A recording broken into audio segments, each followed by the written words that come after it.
Hi guys, good morning, welcome back on फॉर्मा educational hub. इस lecture के अंदर हम लोग ब्लॉक थ्योरी को स्टडी करेंगे। ब्लॉक थ्योरम, ब्लॉक प्रमेय होती है एक। तो ब्लॉक प्रमेय क्या है, किस तरीके से इसके बारे में क्या है, इसका प्रूफ करेंगे। लेकिन पहले हम लोग इस लेक्चर के अंदर इसके स्टेटमेंट के बारे में बात करेंगे और उसका जो मैथमेटिकल एक्सप्रेशन है उसको डिस्कस करेंगे। तो our topic is Bloch theorem.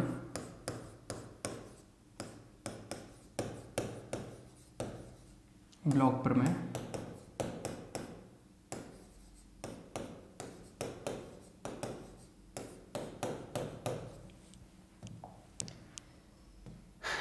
Bloch प्रमेय। देखो, इसका प्रूफ जो है वो थोड़ा सा लेंदी है, बाकी इसका जो थ्योरम का स्टेटमेंट वगैरह है वो इतना ज़्यादा कुछ डिफिकल्ट नहीं है, लेकिन एग्जाम पॉइंट ऑफ व्यू से ये इंपॉर्टेंट है भैया। एग्जाम पॉइंट, ये 2018 में आया हुआ है, इसका प्रूफ भी आया हुआ है, मतलब बड़ा क्वेश्चन आया हुआ है, तो दिस इज इम्पोर्टेंट, राइट। चलिए, ब्लॉक प्रमेय क्या है, ब्लॉक थ्योरम क्या है। इसमें ऐसा बोला गया, क्या बोला गया, पहले आप लिख लो, फिर हम लोग इसको समझाऊंगा मैं इसको। तो लिखिए,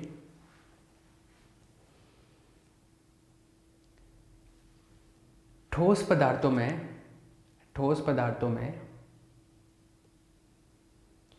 आवृत्ति विभव के अंतर्गत गति करते हुए इलेक्ट्रॉन। ठोस पदार्थों में आवृत्ति विभव जहां पे लिखा है ना उसके आगे ये लिखना, रुको। ठोस पदार्थों में आवृत्ति विभव के आगे ये लिखना,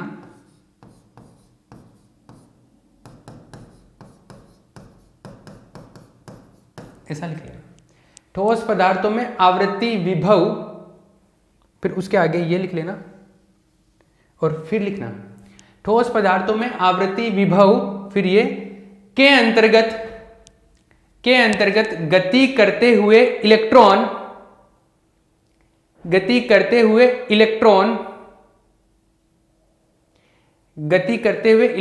का तरंग फलन,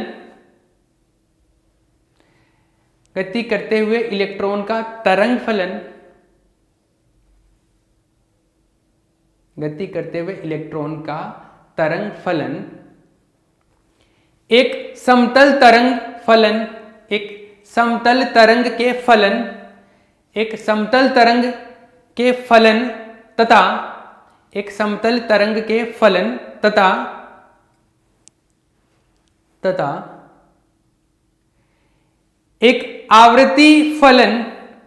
तथा एक आवृत्ति फलन के गुणनफल के बराबर होता है, तथा एक आवृत्ति फलन के गुणनफल के बराबर होता है, तथा एक आवृत्ति फलन के गुणनफल के बराबर होता है, तथा एक आवृत्ति फलन के गुणनफल के बराबर होता है।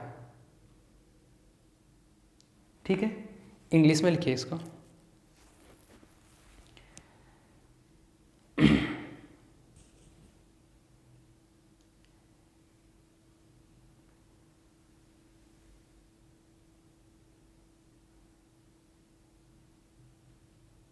The eigenfunction of an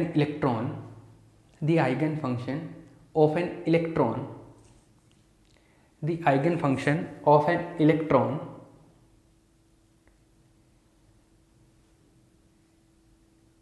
in a solid material moving under periodic potential,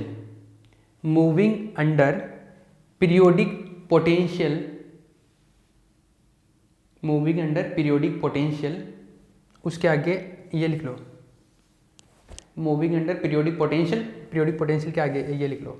the eigen function of an electron in a solid material moving under periodic potential, फिर उसके आगे ये will be the product of plane wave and a periodic function,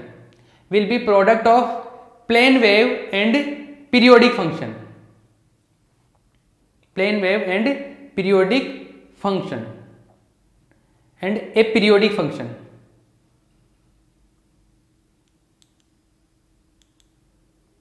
This theorem is called Bloch theorem.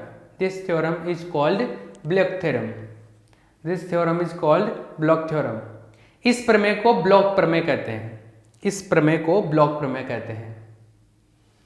अब देखिए क्या है, अभी जो मैंने कहानी सुनाई इसका क्या मीनिंग है। इसका सेंस ये है कि हमने बोला कि पीरियोडिक पोटेंशियल के अंडर अगर एक पार्टिकल मूव हो रहा है, अगर आवृत्ति विभव के अंतर्गत अगर एक इलेक्ट्रॉन गति कर रहा है, मतलब ये आवृत्ति विभव है और इसमें एक इलेक्ट्रॉन गति कर रहा है, electron is moving in this periodic potential. अगर इलेक्ट्रॉन मूव कर रहा है, इलेक्ट्रॉन गति कर रहा है, तो इस इलेक्ट्रॉन का जो आइगन फंक्शन होगा, आइगन फलन, अब ये आइगन फंक्शन या आइगन फलन क्या होता है ये मैं यहाँ पर डिटेल में नहीं बताऊंगा, क्योंकि इसकी डिटेलिंग हमने क्वांटम मैकेनिक्स में पूरी पढ़ी है।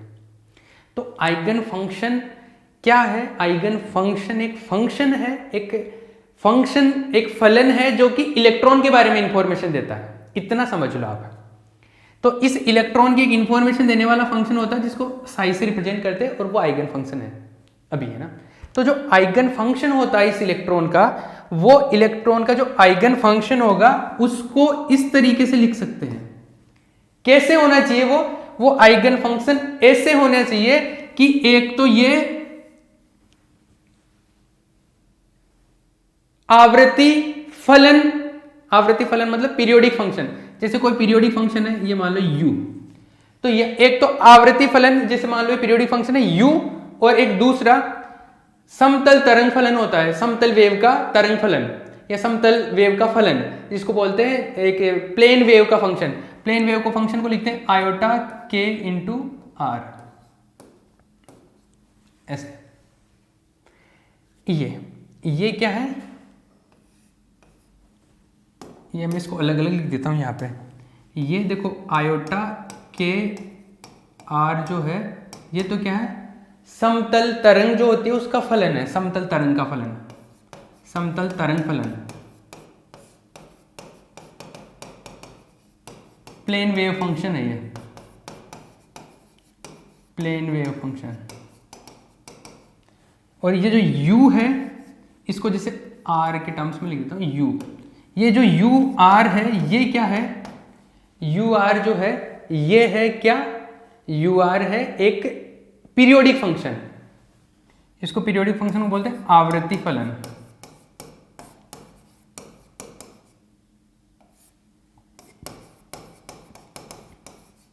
पीरियोडिक फंक्शन क्या है, समझना बात को मैं क्या बोल रहा हूं। ऐसा है ब्लॉक थ्योरम के अकॉर्डिंग, ऐसा होना चाहिए कि इलेक्ट्रॉन का जो तरंग फलन है, इलेक्ट्रॉन का आइगन फलन, इलेक्ट्रॉन का आइगन फंक्शन साई जिसको लिखते हैं, ये है इलेक्ट्रॉन का आइगन फंक्शन। इलेक्ट्रॉन का आइगन फंक्शन दो फंक्शनों के मल्टीप्लीकेशन से मिलना चाहिए। इन दो फलन है ना, इनके गुणनफल से मिलना चाहिए ये आइगन फंक्शन, या ये आइगन फंक्शन इन दोनों गुणनफल के बराबर होना चाहिए। और ये जो जिनका गुणनफल कर रहे हैं, जिनका मल्टीप्लीकेशन कर रहे हैं, इन मल्टीप्लीकेशन में एक तो होना चाहिए प्लेन वेव का फंक्शन, तरंग फलन होना चाहिए प्लेन वेव का, और दूसरा होना चाहिए एक आवृत्ति फलन, कोई भी हो सकता है, एक पीरियोडिक फंक्शन होना चाहिए। तो इन दोनों का मल्टीप्लाई करने पर मुझे आइगन फंक्शन मिलना चाहिए। ऐसा बोला गया कि जो आइगन फंक्शन होता है वो दो चीजों के मल्टीप्लीकेशन से मिलता है, और जो मल्टीप्लीकेशन होता है इन दो चीजों का होता है, एक तो आवृत्ति फलन पीरियोडिक फंक्शन है और एक समतल तरंग फलन है, प्लेन वेव फंक्शन है। तो इनके मल्टीप्लीकेशन से मिलेगा ये, ऐसा ब्लॉक थ्योरम से पता चला। आई बात समझ? मैं इसको आर वेक्टर लिख देता हूं ऐसे। क्लियर है क्या? ये है इसका मैथमेटिकल स्टेटमेंट, जो ब्लॉक थ्योरम के जो मैंने डेफिनेशन टाइप में लिखवाया ना, स्टेटमेंट लिखवाया, उसका मैथमेटिकल एक्सप्रेशन ये है। के क्या है? के तो तरंग फलन है, वेव नंबर जिसको बोलते हैं, या तरंग फलन नहीं, के को क्या बोलते हैं हम लोग? के को प्रोपोगेशन वेव प्रोपोगेशन कांस्टेंट, तरंग संचरण नियतांक बोलते हैं। ये क्या है? आइगन फंक्शन है, आइगन फलन, आइगन फंक्शन है ये। ओके, क्लियर है? इसको इक्वेशन नंबर कुछ 1 लिख दो, ये पॉज करके ये छाप लो आप। अब सुनना मेरी बात, जो u है u हमने एक फंक्शन माना है जो आवर्ती फलन है, पीरियोडिक फंक्शन, मतलब ये भी रिपीट होगा। तो u को मैं ऐसे लिख सकता हूं, आवर्ती फलन है तो सिंस u आर वेक्टर थोड़ी दूर आगे चल के जाएगा, U R plus T vector जो होगा ये दोनों बराबर होंगे। क्यों? क्योंकि ये रूल होता आवर्ती फलनों के लिए, पीरियोडिक फंक्शंस के लिए अप्लाई होता है। कोई भी पीरियोडिक फंक्शन हो, पहले हमने पीरियोडिक पोटेंशियल की बात की थी, आवर्ती विभव था, उसके लिए भी अप्लाई हो रहा था। ये आवर्ती फलन है, कोई भी फंक्शन हो सकता है, यू कुछ भी हो सकता है, इसको एफ भी लिख सकते हो आप, कुछ भी लिख लो, बट जनरली बुक्स में यू से लिखते हैं, तो मैंने भी यू से लिखा इसको। तो ये एक आवर्ती फलन है, पीरियोडिक फंक्शन है। पीरियोडिक फंक्शन का मतलब रिपीटिव होगा, और रिपीटिटिव है तो ये इस तरीके से आएगा। ठीक है, इसको इक्वेशन नंबर 2 कर दो आप। क्लियर है? अब देखो, ये किसी जगह पर इलेक्ट्रॉन चल रहा था, उस इलेक्ट्रॉन का जो इलेक्ट्रॉन चल रहा था, उस इलेक्ट्रॉन का मान लो किसी जगह पे, जैसे ये इलेक्ट्रॉन चल रहा था, ये मान लो इलेक्ट्रॉन यहां पे था, ये इलेक्ट्रॉन यहां पे था, यहां पर इसका पोजीशन जो है वो आर वेक्टर है यहां पर। तो यहां पर इसका जो फंक्शन है, इसका जो फलन है वो साई आर वेक्टर हो गया। ठीक है, लेकिन मान लो अब मैं यहां पे चेक करता हूं, कहीं पे यहां पे चेक कर रहा हूं, जो कि क्या है, R vector plus T vector distance पे है। यहां पर इसका जो फंक्शन होगा साई, वो R vector plus T vector होगा, आइगन फंक्शन, आइगन फलन ये होगा। तो मैं एक बार यहां पे चेक करता हूं, R vector plus T vector पर आइगन फलन कैसे होगा। आइगन फलन, ये तो आर डिस्टेंस पे कि इलेक्ट्रॉन चल रहा है, तो इलेक्ट्रॉन का यहां पर आइगन फलन या तरंग फलन, सॉरी आइगन फंक्शन कैसा होगा, आगे आइगन फंक्शन कैसा होगा, तो आर पे तो पता, आर प्लस टी पे चेक करते हैं। R vector plus T vector स्थिति पर इलेक्ट्रॉन का आइगन फलन, आइगन फलन, eigen function of electron at R vector plus T vector position, इस पोजीशन पे चेक कर रहे हैं। ठीक है, इस पोजीशन पे चेक करते हैं तो साई जो मिल रहा है, Sai R vector plus T vector है, तो जहां पे आर लिख रहे थे वहां पे R vector plus T vector लिखो। तो इसके अंदर जहां पे आर है, आर प्लस टी लिख दो। तो देखो आर प्लस टी लिखे तो R vector plus T vector, आगे है यू, यू में भी लिख दो, यू आर था तो आर प्लस टी कर दो, और एक्सपोनेंशियल आयोटा के वेक्टर, और आर वेक्टर था तो आर वेक्टर की जगह R vector plus T vector कर दो। ऐसा है, क्लियर है? आगे चलो इसको सोल्व करें तो psi R vector plus T vector, ये ऐसा है, इसको तो ऐसे लिख दिया R vector plus T vector. इसको देखो ओपन करो, दो टर्म्स में तोड़ दूं मैं इसको, K vector dot R vector E to power iota K vector plus T, sorry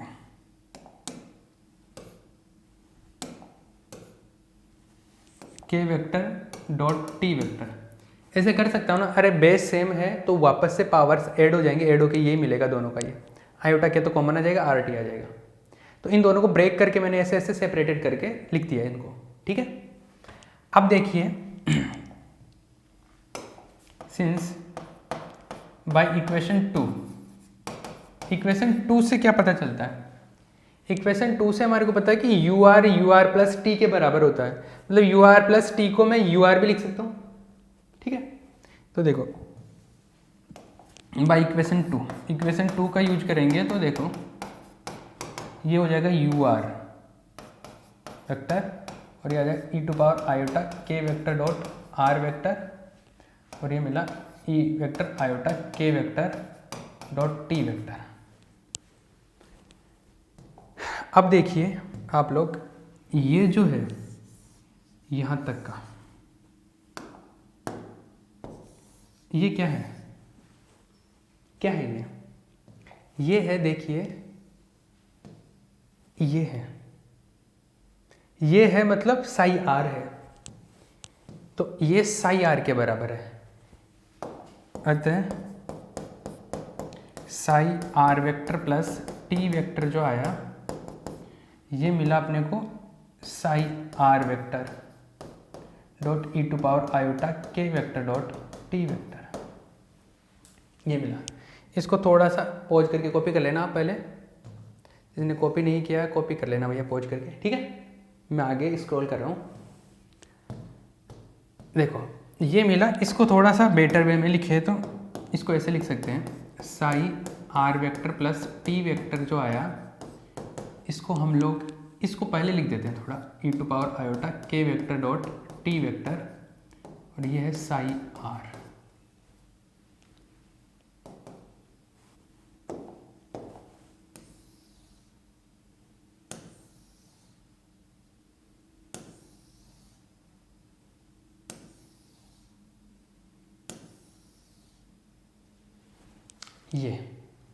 ये जो मिला ये क्या बता रहा है, देखो अब समझने में दो तीन चीजें बताता हूं। ये क्या एक्सप्लेन कर रहा है, ये एक्सप्लेन कर रहा है कि जो एक पीरियोडिक फंक्शन है, एक आवर्ती विभव है, उसके अंदर अगर इलेक्ट्रॉन मूव करता है, आवर्ती विभव का प्रभाव और वहां पर इलेक्ट्रॉन मूव कर रहा है, तो उस इलेक्ट्रॉन मूविंग इलेक्ट्रॉन के लिए दो तीन बातें हैं। एक तो पहली कि उसका जो हैमिल्टोनियन होगा वो हैमिल्टोनियन ऐसा आएगा,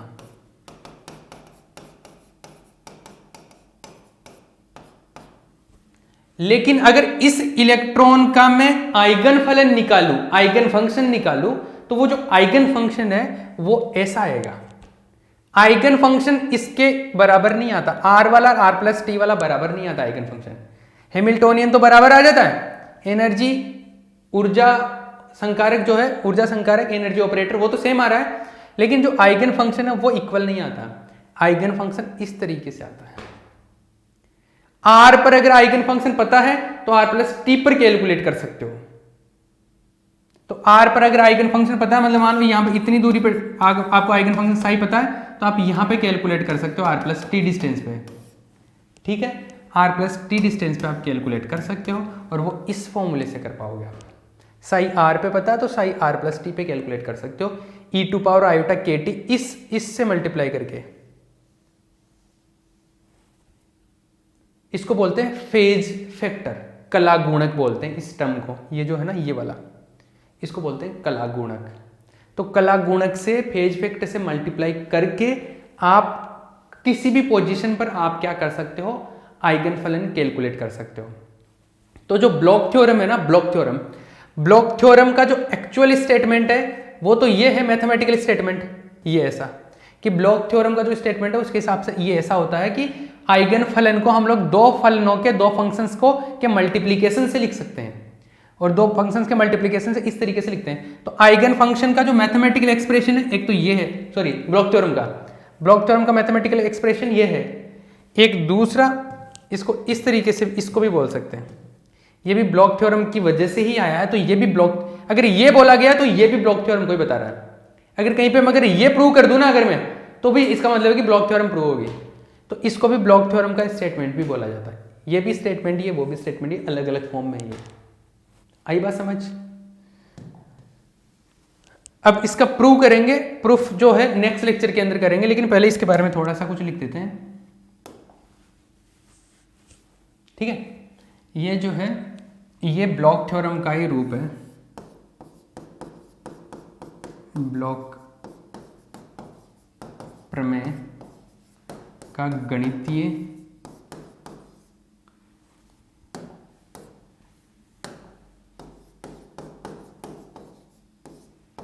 रूप, मैथमेटिकल फॉर्म ऑफ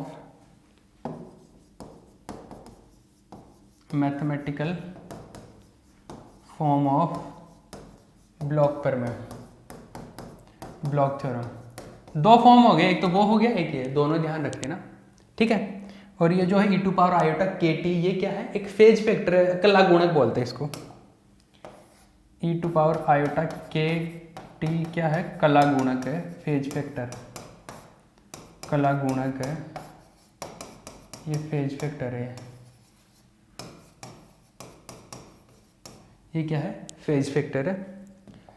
और यहाँ पे और इन्फॉर्मेशन दे देता हूँ, के क्या है, तरंग संचरण नियतांक है, तरंग संचरण नियतांक है, ये है वेव प्रोपोगेशन कांस्टेंट, और जो t है ट्रांसलेशनल वेक्टर है, स्थानांतरण सदिश, ट्रांसलेशनल वेक्टर स्थानांतरण सदिश।